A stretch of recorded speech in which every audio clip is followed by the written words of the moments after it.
ہمارے بھائی ذوالقرنین صاحب ہیں، وہ ہائی کورٹ کے وکیل بھی ہیں، تو چند روز پہلے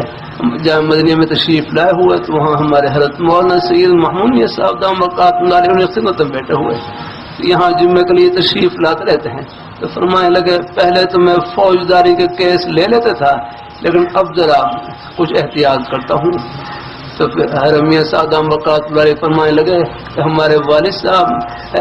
حضرت مولانا سید حامیہ صاحب رحمۃ اللہ علیہ وہ وکلاء کو ایک ہی نصیحت فرماتے، فرمایا بس یہ ہے کہ ظالم کا کیس نہ لیں، ظالم کا کیس نہ لیں، یار ظالم کا کیس چاہے کوئی بھی مقدمہ ہو پر ظالم کا وہ اندازہ ہو جاتا ہے، باقی یہ ہے کہ مظلوم کوئی بھی ہو جاتا نا، فرمایا کہ وکالت تو یہ تو مظلوم کی فریاد رسی کا نام ہے، مظلوم کوئی بھی ہو اس کا مقدمہ لیں اور ان کی الحمدللہ پیروی کریں، جہاں تک ہو سکے اپنے آپ حضرات ہیں جو یہ تعلیم حاصل کی ہے اس کے ذریعے ان کی آپ خدمت کریں الحمدللہ۔ ہاں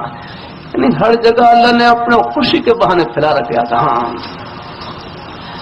اللہ عرض کرتا رہتا ہوں یہ جنت کا راستہ یہ تو ہر گلی سے گزر رہا ہے، یہ ہمارے ایک ایک سانس سے قریب سے گزر رہا ہے، یہ ہماری دکان کے قریب سے بھی گزر رہا ہے، کھیتی باڑی دفتر ملازمت ہر جگہ اللہ نے اپنے خوشی کے بہانے پھیلا رکھا ہے، اور روزی کا کوئی بھی بہانہ بس سچائی سے بھرا ہوا امانت داری سے اپنی حق حلال کی روزی سے، یہ بہانہ فرش پر نہیں جنت کے دروازے پر ہے بات الحمدللہ۔